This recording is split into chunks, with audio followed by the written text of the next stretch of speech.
समाज में जिस नारीवाद को पिछले काफी समय से तूफान के रूप में देखा जा रहा था, वो असल में एक ढकोसला था। ये आंकड़े साबित करते हैं, जो नेशनल क्राइम रिपोर्ट के आंकड़े हैं। उनके अनुसार हमारे भारत में अलग अलग स्थानों पर प्रतिदिन 15 से 20 रेप हो जाते हैं। अब मैं सबसे पहले बात करना चाहूंगी नारीवाद की, जो दिखने में एक सामान्य सा शब्द है, जो समाज में बहुत बड़ा शब्द था, जिसको फेमिनिज्म भी बोला गया, जिसको आज तक अलग अलग तरीके के लोग अलग अलग तरीके से समझाते आ रहे हैं, इसकी परिभाषा देते आ रहे हैं। पर मेरा मानना है कि भारत में सबसे ज्यादा महिला शोषण हो रहा है। शोषण इस प्रकार है कि जो लोग इसका जयकारा मारते हैं ना, वही लोग इनका शोषण कर जाते हैं। भला किसी ऐसे हादसे पर राजनीतिक टिप्पणी या राजनीतिक विश्लेषण की जरूरत ही क्या है? अगर कहीं बलात्कार हुआ है तो किसी भी राजनीतिक पार्टी के द्वारा दिलासा देना या न्याय दिलाना एक हद तक उचित है। पर यह कहना कि मौजूदा पार्टी के द्वारा आपके साथ गलत किया गया है, मौजूदा सरकार आपका साथ नहीं दे पा रही है, माना चीजें गलत हुई है, लेकिन जितना हाथरस केस में दिखाया गया है उतना हुआ ही नहीं। जितना सोशल मीडिया पर अमीरी गरीबी के नाम पर, धर्म के नाम पर भेदभाव दिखाया गया, वो सरासर गलत रहा। हालांकि मैंने भी अपने स्तर पर इसका बड़ी गहराई से विश्लेषण किया और पाया कि लगभग सभी ने ऐसा दर्शाया कि दलित थी, वह गरीब थी, वह किसी नेता की बेटी नहीं थी। लेकिन क्या किसी ने ऐसा कहने की हिम्मत दिखाई कि वह एक लड़की थी? नहीं।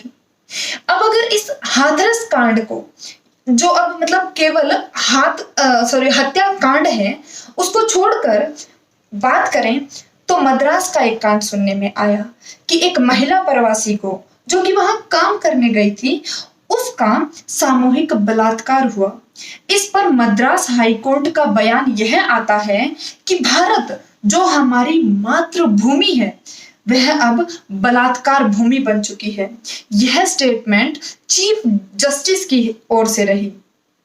तो इस हिसाब से तो न्याय व्यवस्था के हाथ कट ही चुके हैं।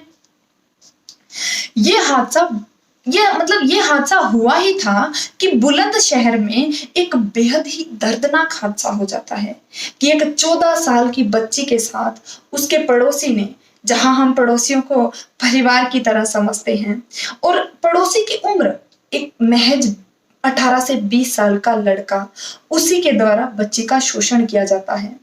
इसके साथ हैदराबाद जैसे ही घटना, चेन्नई में सामूहिक शोषण के बाद महिला के शरीर को जलाने की कोशिश, जिसमें उसके सिर और पैर ही बचते हैं, और ऐसी कितनी ही घटनाएं जो हमारे सामने ही नहीं आ पाती।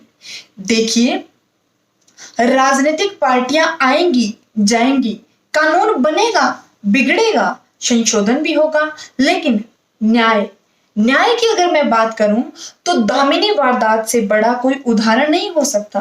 जो दिसंबर 2012 में घटित हुई एक घटना है, उसके गुनाहगारों को फांसी की सजा होती है। मार्च 2020 में 7 से 8 साल लग जाते हैं। तो कहाँ है हमारा कानून? मैं यहाँ ये कहना चाहूंगी कि आप न्याय को नहीं बदल सकते, आप राजनीतिक पार्टियों को दोष मत दीजिए, लेकिन आप इतना कर सकते हैं कि आप मोमबत्तियां लेकर मत निकलिए। जरूरत कहाँ है?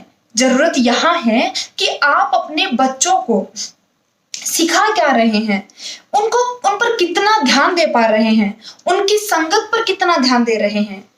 हो सकता है अगली बात आप में से कुछ को बुरी लगे, लेकिन मैं कहना चाहूंगी कि अगर आप अपने बच्चों को, खासकर लड़कों को, महिला का सम्मान करना नहीं सिखा सकते, व्यवहारिक ज्ञान देने में अगर आप असमर्थ हैं, तो उसे महंगी शिक्षा या पीएचडी करवाने में कोई फायदा नहीं है।